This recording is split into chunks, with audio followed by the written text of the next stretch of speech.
윤석열 정부가 이들의 주장을 받아들일 수 없고 또한 받아들여서도 안 되는 분명한 이유, 가장 결정적인 이유는 따로 있는데 혹시 그것이 무엇인지 짐작이 되십니까?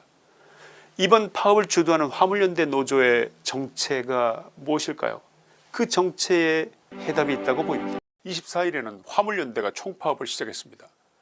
오는 30일에는 서울시 교통공사 노조 그리고 12월 2일부터는 전국 철도 노조가 파업에 들어가기로 예고되어 있는 등 일찍이 본 적이 없었던 대규모의 파업이 우리 경제를 강타할 움직임을 보이고 있습니다. 전 세계적인 경기 침체와 맞물려서 우리 경제도 유례없는 위기 상황에 놓여 있고 개인이나 기업체 할 것 없이 어렵지 않은 곳이 없는 실정입니다. 무역 적자가 7개월째 계속되고 있고 수출마저 감소세로 돌아선 상황입니다. 오랫동안 사업을 해온 경제인들도 그동안 경제 위기를 여러 차례 겪어왔지만 이 정도로 내리막을 겪는 것은 이번이 처음이라고 입을 모으고 있습니다. 이런 상황에서 특히나 화물연대가 운송 거부를 한다. 그리고 이어서 철도노조와 서울시 교통공사의 노조 파업도 예정되어 있다. 이것은 보통 심각한 상황이 아닙니다. 특히 화물이 운송되지 않는다는 것은 첫째, 철강, 조선, 건설 등 국가의 핵심 기간 산업이 마비된다는 의미입니다. 둘째, 유조 분야, 곡물 분야, 사료 및 식품 분야로까지 확대되면서 이미 기름이 바닥이 나서 문을 닫는 주유소가 속출하고 있습니다. 사료가 제때 공급되지 않아서 축산 농가에도 비상이 걸린 상황을 보여주고 있듯이 전 국민의 일상생활 곳곳에까지 영향을 미칠 수 있다는 의미인 것입니다. 셋째, 수출 선적과 관련된 운송이 펑크날 경우 해당 기업에 미치는 피해는 단순히 돈으로 계산하기 힘들 정도로 막대할 수 있다는 점입니다. 지난 6월에 있었던 파업의 경우 기업들은 하루 약 3천억 원씩의 피해를 입었습니다. 이번 총파업은 그때보다 그 규모가 훨씬 더 크다는 평가입니다. 혹시 어떤 의미인지 감이 잡히십니까? 민노총의 화물연대 노조가 파업을 벌인다는 것은 여타 분야의 노조가 파업을 한다는 것과는 차원이 다르다는 그 말씀을 드리는 것입니다. 한마디로 사악한 상황입니다. 이 자들은 국가의 수출, 국민의 생활 전체를 볼모로 잡겠다는 심산인 것인데 이들의 집단적 실력 행사가 단지 돈을 더 받겠다는 것, 혹시 그게 전부일까요? 그들이 정말로 노리는 것이 따로 있는 것 아니겠냐 이 말입니다. 어쩌면 이번 화물노조의 총파업은 윤석열 정부가 출범 이후 처음으로 맞는 큰 도전이라고 할 수 있는데 윤 대통령은 오늘 오전 국무회의를 열어서 마침내 업무 개시 명령을 심의 의결했습니다. 국민의 건강을 볼모로 잡았던 의료계 치료 거부 파업이 있었을 때 발동된 적이 있었던 의료 업무 개시 명령을 제외한다면 노조에 대한 업무 개시 명령은 역사상 단 한 번도 사용된 적이 없었습니다. 이 명령에 따라 운수업 종사자는 즉시 운수 업무에 복귀해야 하며 복귀 명령을 불이행할 경우 자격정지는 물론 3년 이하의 징역 또는 3천만 원 이하의 벌금까지 처벌받게 되어 있습니다. 불법 파업에 대해서 법과 정의를 세우겠다는 윤석열 정부의 강력한 의지를 보여주는 것으로 읽힙니다. 오늘 김천의 시사이다에서는 민노총이 주도하는 화물연대 파업이 노리는 것이 무엇인지, 이들의 표면적인 파업 목적과 그 이면에 숨겨진 진짜 목적이 무엇인지 파헤쳐보는 시간을 갖고자 합니다. 화물연대 파업의 씨앗을 뿌린 자가 누군 줄 아십니까? 문재인입니다. 그는 2017년 대선 당시 대통령 후보로서 표준운임제, 즉 현재의 안전운임제 도입을 공약으로 내걸고 민주노총의 표를 빨아들인 바 있습니다. 뒷감당은 미래세대에게 미루고 당장 표를 얻기 위해서 저지르고 본 일이었습니다. 향후에 이 일이 어떻게 골마 터지든 말든 경제계의 반대에도 불구하고 입법을 밀어붙인 제도로서 그 자신은 단물을 뽑아먹고 그 부담은 윤석열 정부에게 떠넘기고 자기는 양산으로 떠나버린 것입니다. 이번 안전운임제가 무엇인지 간단히 살펴본다면 이렇습니다. 첫째, 시멘트, 레미콘, 컨테이너 등 화물 차주가 지급받는 최소한의 운임을 공표해서 이들의 적정 임금을 보장하도록 하는 제도입니다. 한마디로 화물 운송업계의 최저임금제라고 하면 이해가 빠르실 것입니다. 둘째, 기사의 과로와 과속, 과적 운행을 막는다는 취지로 문재인 정부와 더불어민주당이 표준임금제라는 이름으로 도입했다가 나중에 안전운임제로 이름이 바뀐 것입니다. 2018년 3월 민주당이 정재개의 압도적인 반대에도 불구하고 법안을 밀어붙여 통과시켰고 2020년부터 이 안전운임제가 시행됐습니다. 셋째, 이 법은 일몰제가 적용된 법으로 2022년까지만 이 제도를 운영하고 이후 종료시키게 되어 있습니다. 그러나 화물연대는 이 제도의 존치 및 확대를 요구하고 있는 것입니다. 화물연대 노조는 윤석열 정부가 제시한 안전운임제의 3년 연장이라는 타협안을 거부하면서 11월 24일부터 무기한 총파업에 돌입했는데, 윤석열 정부가 떠안게 된 이 제도의 문제점을 파악하기 위해서 먼저 그들이 파업하면서 주장하는 표면상의 핵심 요구사항은 다음 두 가지로 모아집니다. 첫째, 일몰제를 폐지하라. 원래 일몰제가 적용된 법은 한시적인 효력을 갖게 되는데 2022년 말로 끝나게 되어 있는 일몰제를 없애서 화물운송업계의 최저임금을 영구히 보장하라는 것입니다. 최저임금제란 해마다 임금을 협상할 수밖에 없는 구조이기 때문에 이 제도는 기업을 을로 화물 차주를 갑으로 만들겠다는 의도가 깃들어 있는 점도 놓치지 말아야 할 포인트입니다. 둘째, 안전운임제를 전체 화물업계로 확대하라. 현재는 수출입 컨테이너와 시멘트에만 적용되고 있는 안전운임제 대상 품목을 거의 전 분야로 확대하라는 것입니다. 철강 분야, 유조, 자동차 분야, 곡물, 사료, 택배차 등으로까지 전체적으로 확대하라는 주장인 것입니다. 윤석열 대통령은 화물연대 집단운송 거부와 관련해 노사 법치주의를 확실히 세워야 한다. 노동 문제는 노측의 불법행위든 사측의 불법행위든 법과 원칙을 확실하게 정립하겠다면서 물러서지 않고 단호하게 대처하겠다는 평소의 생각을 이번 업무 개시 명령에 서명함으로써 보여준 것입니다. 윤석열 대통령이 이들의 주장을 받아들일 수 없는 이유가 무엇일까요? 첫째, 분야별로 업종의 규모가 각각 다른데도 일률적으로 운임을 정하는 것은 자유시장 경제의 원칙에 어긋나기 때문입니다. 둘째, 이들의 무리한 요구가 가뜩이나 어려운 산업계 전반을 도미노처럼 쓰러뜨릴 수 있다는 위기의식 때문입니다. 이미 경기 침체의 영향과 자금 경색으로 거의 모든 회사들이 어려운 상황에서 거의 전 운송 분야의 최저임금을 보정하라는 요구는 그렇지 않아도 위험에 내몰린 회사들을 아예 망하라는 것에 다름 아니기 때문입니다.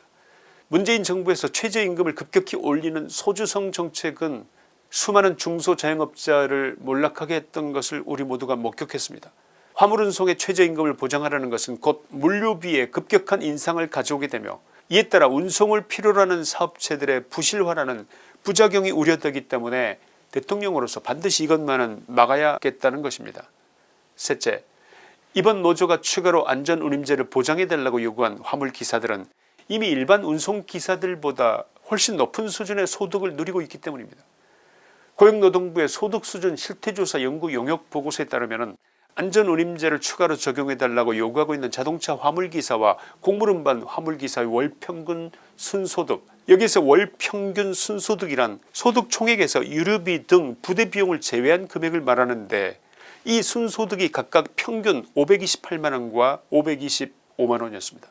일반 근로자의 월평균 임금이 320만원인 것과 비교한다면 이들이 이미 누리는 소득은 결코 적은 금액이라고 할 수 없기 때문에 이번 화물노조의 주장은 집단 이기주의에 다름 아니라는 판단이 작용한 것입니다. 윤석열 정부가 이들의 주장을 받아들일 수 없고 또한 받아들여서도 안 되는 분명한 이유, 가장 결정적인 이유는 따로 있는데 혹시 그것이 무엇인지 짐작이 되십니까? 이번 파업을 주도하는 화물연대 노조의 정체가 무엇일까요? 그 정체에 해답이 있다고 보입니다. 공공운수노조 화물연대는 개개가 화물차를 가진 차주이지만 그 배후에는 민주노총이 있습니다. 이들의 정식 명칭이 민주노총 공공운수노조 화물연대라는 것은 그 용어만으로도 그들의 실체가 무엇인지 충분히 짐작이 가지 않으십니까? 민주노총이 사실상 주사파들의 소굴로 알려져 온 것은 어제 오늘의 일이 아닙니다. 그들이 외치는 구호도 순수한 노동운동과는 동떨어져 있습니다. 그들이 소리치는 종북적이거나 친중국적인 구호는 그들이 어떤 사상을 가진 집단인지를 여실히 보여준다고 할 것입니다. 만약 박정희 대통령이 살아계셨다면 이들은 모조리 종신형감이 아니겠습니까? 이 포스터를 보십시오. 이것이 노동운동하는 자들의 구호로 보이십니까? 북한 도발에 강력 대응하는 한미일 정상회담을 반대했습니다. 북한 선제 타격을 위한 삼축체계를 복원하겠다는 윤석열 정부의 정책을 대놓고 반대했습니다. 유사시 참수작전을 벌일 한미특전사의 연합훈련을 반대하는 구호를 외쳤습니다. 도대체 누구를 보호하자고 이러는 것입니까? 사드 배치를 반대했습니다. 한미일 군사협력을 멈추라고 주장해왔습니다. 누구 좋으라고 하는 짓입니까? 누구 좋으라고 하는 주장으로 보이십니까? 이들이 어떻게 순수한 노동단체일 수가 있냐는 그 말씀을 드리는 것입니다. 종북 단체인 동시에 친중 단체로 보이지 않으시냐 이 말씀을 드리는 것 아니겠습니까? 민노총은 박근혜 정부를 무너뜨린 촛불 시위를 주도한 세력입니다.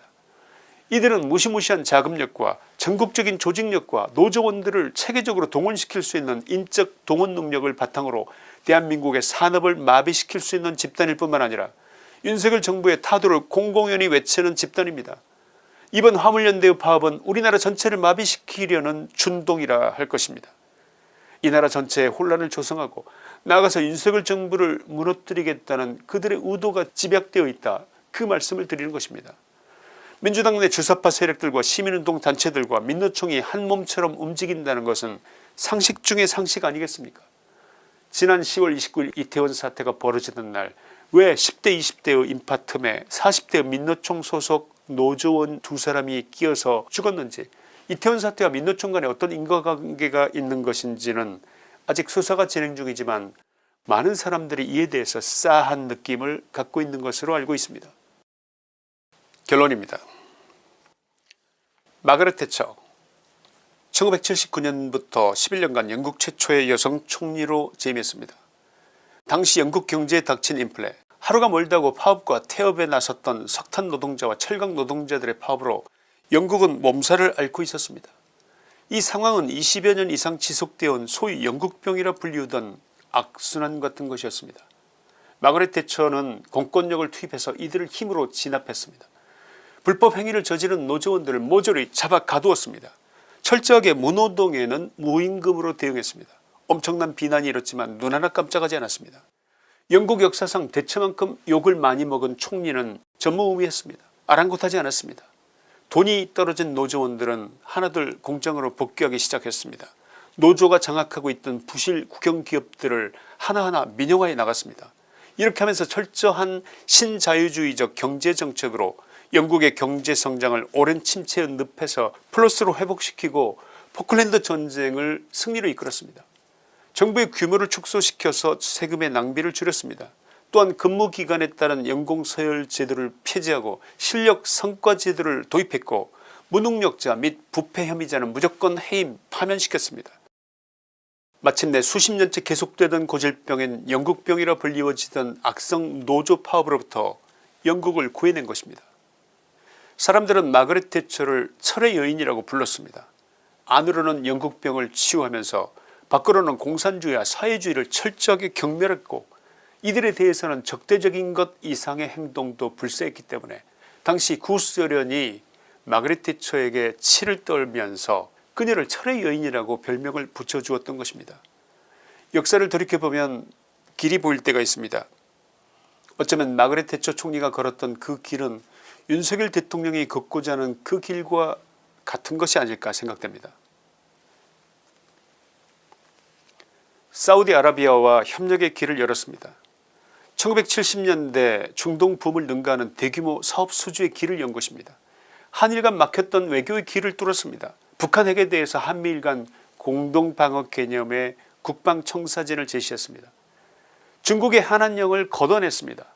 그에게 맡겨진 자유파 국민들의 소명이 있다면 임기 중에 주사파들의 소굴을 정리하라는 것이 아닐까 생각합니다. 오늘 윤 대통령이 민노총에 대해서 역사상 처음으로 내린 업무 개시 명령은 윤통주의의 시작을 선언한 일대 사건이라 할 것입니다. 그는 이렇게 자신의 각오를 담았습니다. 첫째, 제 임기 중에 노사 법치주의를 세우겠습니다. 둘째, 불법과는 절대 타협하지 않겠습니다. 셋째, 제 임기 중에 불법 행위의 책임은 끝까지 묻겠습니다.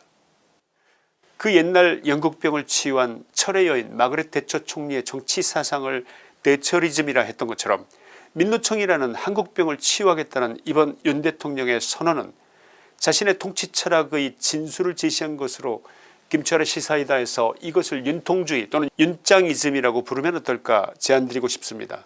여기에서 윤통은 윤 대통령이란 의미이고 윤짱에서 짱이란 대장, 우두머리 또는 최고라는 의미를 갖기 때문에 그 어감도 괜찮습니다.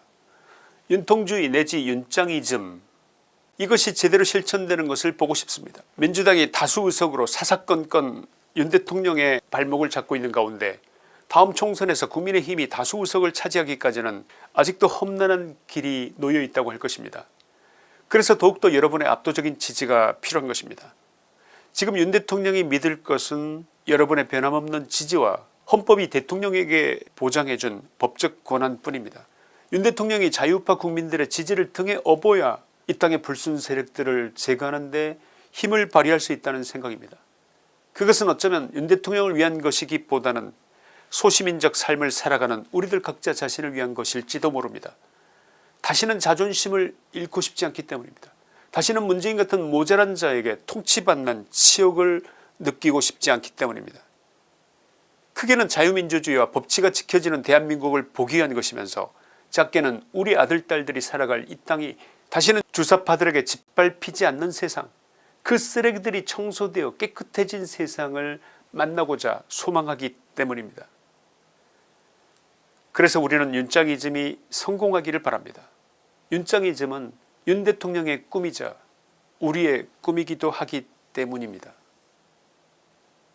김치환의 시사이다였습니다.